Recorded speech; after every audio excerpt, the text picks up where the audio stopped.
유다와 이스라엘의 인구가 바닷가의 모래같이 많게 되매 먹고 마시며 즐거워하였으며 솔로몬이 그 강에서부터 블레셋 사람의 땅에 이르기까지와 애굽 지경에 미치기까지의 모든 나라를 다스림으로 솔로몬이 사는 동안에 그 나라들이 조공을 바쳐 섬겼더라.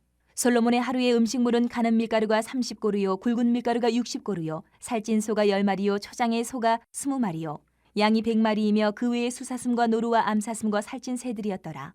솔로몬이 그 강 건너편을 딥사에서부터 가사까지 모두 그 강 건너편의 왕을 모두 다스림으로 그가 사방에 둘린 민족과 평화를 누렸으니 솔로몬이 사는 동안에 유다와 이스라엘이 단에서부터 부엘세바에 이르기까지 각기 포도나무 아래와 무화과 나무 아래에서 평안히 살았더라. 솔로몬의 병거의 말 외양간이 4만이요 마병이 12,000명이며 그 지방 관장들은 각각 자기가 맡은 달에 솔로몬 왕과 왕의 상에 참여하는 모든 자를 위하여 먹을 것을 공급하여 부족함이 없게 하였으며 또 그들이 각기 직무를 따라 말과 준마에게 먹일 보리와 꼴을 그 말들이 있는 곳으로 가져왔더라. 하나님이 솔로몬에게 지혜와 총명을 심히 많이 주시고 또 넓은 마음을 주시되 바닷가의 모래같이 하시니 솔로몬의 지혜가 동쪽 모든 사람의 지혜와 애굽의 모든 지혜보다 뛰어난지라. 그는 모든 사람보다 지혜로워서 예스라 사람 에단과 마홀의 아들 헤만과 갈골과 다르다보다 나음으로 그의 이름이 사방 모든 나라에 들렸더라. 그가 잠언 3,000가지를 말하였고 그의 노래는 1,005편이며 그가 또 추목에 대하여 말하되 레바논의 백향목으로부터 담에 나는 우슬초까지 하고 그가 또 짐승과 새와 기어다니는 것과 물고기에 대하여 말한지라. 사람들이 솔로몬의 지혜를 들으러 왔으니 이는 그의 지혜의 소문을 들은 천하 모든 왕들이 보낸 자들이더라. 하나님의 지혜를 가진 한 사람이 있을 때 그 백성과 그 나라를 변화시킬 수 있었어요. 여러 명도 아니에요. 한 사람이 있을 때 그 나라와 백성이 변화가 되기 시작했어요. 오늘 본문에서 솔로몬의 이 지혜가 이스라엘, 하나님이 택한 이 이스라엘 백성, 이 나라에 어떤 놀라운 변화를 가져왔는지 우리가 살펴봐야 되겠습니다. 먼저 하나님의 지혜는 백성과 나라를 성장시키고 풍요롭게 합니다. 솔로몬이 하나님의 지혜를 가지고 정치하는 동안에 이 이스라엘 영토는, 국토는 유브라데 강에서부터 블레셋 사람의 땅을 포함해서 남쪽으로 애굽 국경까지 넓어졌어요. 이거는 어마어마한 땅입니다. 유브라데는 동쪽, 그 당시 동쪽, 예전에 아수르 바벨론이 있던 그 지역까지요. 이스라엘을 통치하던 그 아수르 바벨론이 있던 지역까지 영토가 넓어졌어요. 요단강을 건너서 동쪽으로 계속 넓어진 거예요. 그리고 북쪽으로는 단까지 올라갔어요. 갈릴리 호수 위에까지 올라갔어요. 남쪽으로는 사해를 통과해서 밑으로 내려가서 시내광야 저쪽 애굽의 지경까지 이르렀어요. 엄청난 국토가 넓어진 거예요. 어마어마하게. 또 땅만 넓어졌습니까? 인구도 많아졌다고 돼 있어요. 그리고 그 주변 나라들로부터 조공을 받으면서 국력이 날로 강해졌다. 이렇게 기록하고 있어요. 여기서 바뀐 것은 딱 하나예요. 하나님의 지혜를 가진 지도자가 세워졌을 때 그 나라가 풍요롭고 평안해졌어요. 변화는 딱 하나예요. 하나님의 지혜. 사람의 지혜가 아니고 하나님의 지혜. 하나님의 통치를 받아들였을 때 이런 모습이 나타난다. 그래서 우리는 하나님께 받은 것을 자기만을 위해서 쓰지 말고 이웃과 나라를 위해서 사용할 수 있어야 돼요. 거창한 거 아니어도 됩니다. 와, 솔로몬은 나라를 위해서 어마어마한 일을, 그렇지 않아도 소박하지만 정말 진실된 마음으로 내가 할 수 있는 한 가지를 찾아보면 좋겠어요. 우리가 나만 위해 기도하는 거 잠시 멈추고 교회를 위해, 나라를 위해, 세계를 위해 기도할 수 있어야 되겠어요. 특히 우리 한국교회가 개인의 어떤 복만 강조하는 경우가 지금까지 되게 강조가 되다 보니까 개인적인 차원의 신앙만 자꾸 성장해야 된다. 또 교회, 우리 교회만 성장하면 된다. 이런 것들이 너무너무 강해졌어요. 그런데 이런 것들을 이제 벗어나야 됩니다. 한국 교회를 위해서 기도하고 나라를 위해서 기도하고 나라의 지도자들을, 세계의 지도자들을 위해서 기도할 필요가 있다. 이 땅의 백성들을 복음으로 섬기는 교회가 돼야 되고 하나님의 지혜를 가진 다음 세대를 키워낼 수 있는 교회로 세워져 가야 됩니다. 한국 교회. 지금 우리에게도 하나님의 지혜를 가진 지도자가 정말 필요한 거예요. 이 나라에도. 정체된 이 정치, 경제 너무 힘들고 어렵고 여러분 뉴스를 들어도 사실 답답한 얘기들만 들려오잖아요. 이런 것들을 지혜롭게 풀어나갈 수 있는 정치, 경제 면의 지도자들이 세워져야 되는 거예요. 그리고 지금 현재 지도자들로 세워져 있는 사람들이 하나님 앞에 하나님을 알고 경외하는 사람들로 변화돼야 된다. 우리 기도 제목이에요. 이건 우리 기도. 그들이 정치 못한다. 그들이 자기 배만 불린다. 욕만 하고 비판만 할 것이 아니라 그들이 하나님을 만날 수 있도록 기도해야 된다. 하나님의 지혜를 가진 지도자가 세워질 때 나라가 변하고 백성이 변합니다. 그래서 기도해야 되는 거예요. 열심히 기도해야 됩니다. 그리고 나 스스로도 하나님의 지혜를 받은 자로 세워져서 가정을 섬기고 교회를 섬기고 나라를 섬길 수 있도록 나도 그렇게 지혜받을 수 있도록 기도하십니다. 그리고 내가 할 수 있는 것부터 작은 것 하나부터 섬겨야 된다. 그래서 우리가 하나님께 받은 것을 나만을 위해 사용하는 것이 아니라 이웃과 공동체와 나라를 위해서 우리가 섬길 수 있도록 해야 되겠다라는 거죠. 그때 변화되는 거예요. 그리고 또 24절부터 28절의 내용을 묵상해 보니까 솔로몬이 지혜롭게 하나님이 주신 그 지혜를 가지고 통치하는 동안에 경제력도 엄청 커졌어요.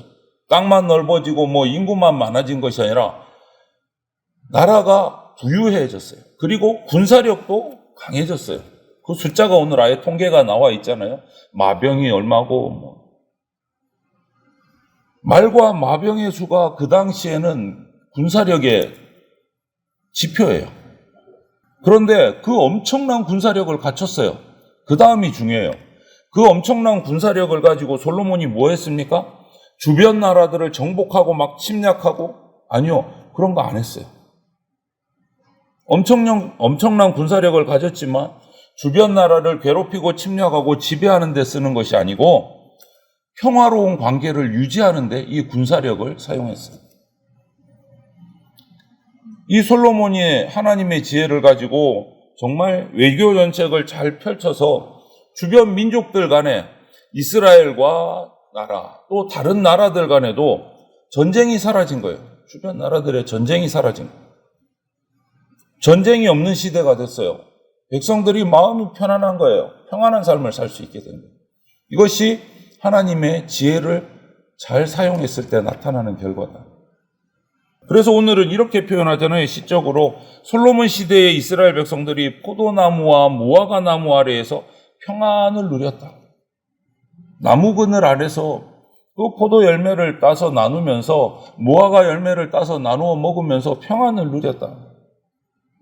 이것이 하나님의 지혜로 살아가는 백성들의 모습이다라고 얘기합니다. 우리도 이 같은 삶을 살아야 됩니다. 우리가 속한 가정, 교회뿐만 아니라 학교, 또 내 직장, 내 사업터, 여기도 하나님의 지혜로 평화로울 수 있도록 우리가 섬겨야 된다. 하나님의 지혜를 발휘해야 된다. 솔로몬은 그 강한 군사력을 갖추게 됐지만 그것으로 무력을 사용한 적이 없어요. 평화를 유지하는 데 사용합니다. 다른 사람에게 없는 지식, 경험, 지위, 나한테 있다고 해서 그것을 나를 과시하고 나를 높이려는 그런 데 사용하는 것이 아니라 다른 사람을 지배하려고 사용하는 것이 아니라 그런 것들을 지혜롭게 사용해서 모든 사람이 평화롭고 공존할 수 있도록 해야 된다. 오늘 솔로몬이 군사력과 경제력을 가지고 그렇게 사용했다는 거예요. 무력을 사용한 게 아니고. 내가 가진 것으로 다른 사람을 억누르고 지배하고 갑질하는 거 하나님이 원하시는 모습 아닙니다. 하나님이 주신 것으로 그 지혜와 그 힘으로 지체들을 섬기고 배려하는 데 사용해야지 평화가 온다. 우리가 속해 있는 곳에 평화가 있도록 우리는 섬겨야 됩니다. 그렇게 할 때 이 지혜로운 솔로몬의 다스림을 받는 그 아래에서 평화를 누렸던 백성처럼 우리와 함께하는, 우리 성도들과 함께하는 사람들은 평안을 맛보게 되는 거예요. 하나님의 지혜를 가진 지도자는 세상을 평화롭게 합니다. 또 한 가지 29절에서 34절을 보니까 이 솔로몬의 지혜로운 정치는 뭐 정치도 잘했지만 또 경제적으로도 부해졌지만 그것뿐만 아니고 하나 더 있어요. 이 솔로몬이 받은 하나님의 지혜로운 그 정치로 말미암아 문화적인 영역에서도 그 빛을 발했어요. 정치, 경제 그것도 마찬가지지만 이 지혜는요, 솔로몬의 지혜는 이스라엘 주변에 완전히 문화적인 판도를 바꿔놨어요. 그 당시에 이 지혜를 어디서 구하지? 어려운 문제가 생겼어요, 나라에. 그럼 지도자들이 사신을 파견합니다. 그 지혜를 구하기 위해서. 그 당시에 그러면 동쪽 먼 지역 어디 쪽이나 애굽의 지혜로운 자들을 찾아갔었어요. 그 당시에. 그런데 솔로몬이 이스라엘의 왕으로 집권한 이후로부터 그쪽으로 찾아가지 아니요. 동으로 서로 찾아가는 것이 아니라 솔로몬에게로 찾아왔어요. 완전히 판도가 뒤집힌 거예요. 솔로몬을 만나기 위해서 많은 사람들이 이스라엘로 몰려들었어요. 그 솔로몬의 지혜와 지식에 대한 소문이 그냥 이스라엘 나라 여기에 국한된 게 아니고 그 나라를 넘어서서 주변 나라로까지 그 소문들이 퍼지면서 각 나라에서 어려운 문제들, 고민거리를 가지고 그 나라의 지도자들이 솔로몬의 지혜를 얻기 위해서 예루살렘으로 찾아왔어요. 오늘 그렇게 말하잖아요, 본문에. 솔로몬이 기록한 잠언이 3,000가지나 된다. 그리고 그가 노래를 1,005편이나 지었다. 이렇게 기록하고 있어요. 1,005편.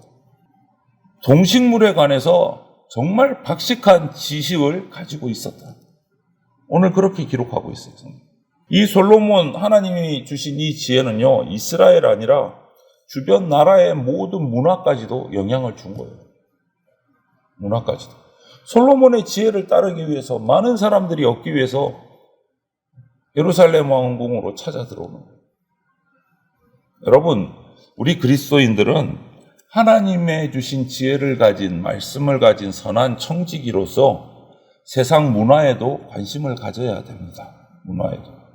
우리 시대 문화가 지금 어떻게 흘러가고 있는지, 어떤 모습으로 무엇을 향해 달려가고 있는지 살펴야 됩니다. 다양한 문화 속에서 이 땅에 살아가는 사람들이 어떤 생각을 가지고 어떤 생활 방식을 가지고 살아가고 있는지 눈여겨봐야 돼요. 눈여겨봐야 돼요.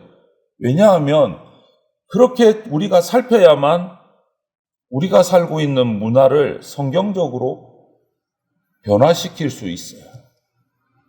그들에게 휩쓸리라는 것이 아닙니다. 그들이 살아가는 문화를 잘 살펴서 성경적인 관점에서 보고 그들에게 긍정적인 것도 있어요. 분명히 다 나쁜 게 아니에요. 우리가 배우고 긍정적으로 받아들여야 될 부분도 있고, 어떤 것은 이것은 성경적으로 볼 때 이거는 잘못 가는 거다라고 하는 받아들이지 말아야 될, 우리가 들어가서 바꿔야 될 부분들도 분명히 있습니다. 그런 것들을 우리가 지혜롭게 살펴야 돼요. 무조건 안 돼. 제 청년 때 그랬던 적이 있어요. 야, 교회는 악기는 피아노만 써. 다른 악기는 절대 들어오면 안 돼. 막이야.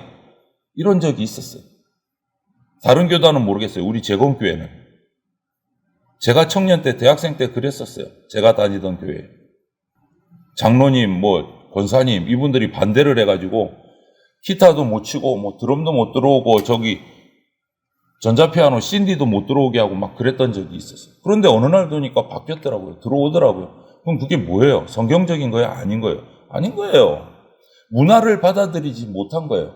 그 문화에서 배울 것들은 배우고 성경적이지 않은 것들은 제거하면서 우리가 변화시켜 나갈 부분은 변화시켜야 된다. 변화시켜야 된다. 보십시오. 솔로몬이 지혜가 있는데 하나님을 믿지 않는 이방민족의 지도자들이 와서 지혜를 구하면 너 하나님 안 믿지? 말 안 해줘. 가. 이렇게 잘라버렸다면 어떻게 됐을까? 그렇지 않다는 거예요. 선한 영향력을 끼칠 수가 없는 거예요. 그렇게. 선한 영향력을 끼칠 수가 없어요. 우리는 그래서 하나님이 주신 지혜를 가지고 세상의 문화들을 잘 성경적으로 살펴서 무조건 회피하고 적대시할 것이 아니라 그 문화를 이해하고 하나님이 창조하신 모습대로 회복시킬 수 있도록 우리는 기도하고 그 지혜를 발휘해야 된다. 하나님이 주신 지혜를 가지고 세상 문화를 바꿔나가야 된다. 우리가 그 문화를 바꾸려고 하지 않으면 문화는요, 세상의 문화는 사탄이 가지고 놀아버려요. 그럼 우리가 잘못한 거예요. 우리가 손 놓고 있으면 세상 문화를 사탄이 자기들 문화로 바꿔버린단 말이에요. 우리는 그래서 지혜로워야 되고 말씀을 가지고 세상의 문화도 성경에 기초한 문화로 변화시킬 수 있는 능력을 갖춰야 됩니다. 솔로몬이 오늘 그것을 했어요. 자기들의 그 생각과 지식을 다 내려놓고 솔로몬에게 찾아와서 하나님이 주신 지혜를 구했다는 거예요. 얼마나 멋진 장면입니까? 그것을 통해서 하나님의 말씀이 이방 나라에도 흘러가는 거예요. 솔로몬의 지혜를 통해서.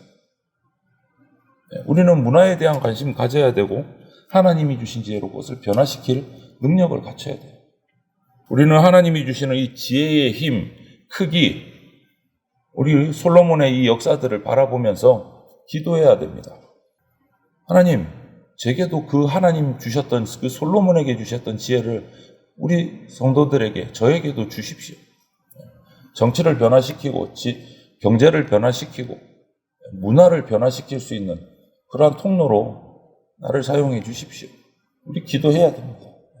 그래서 오늘 기도하실 때 이 땅에 하나님의 지혜를 가진 지도자들이 각 분야마다 세워질 수 있도록 주님, 우리 가운데 하나님의 지혜를 가진 지도자들을 보내주십시오.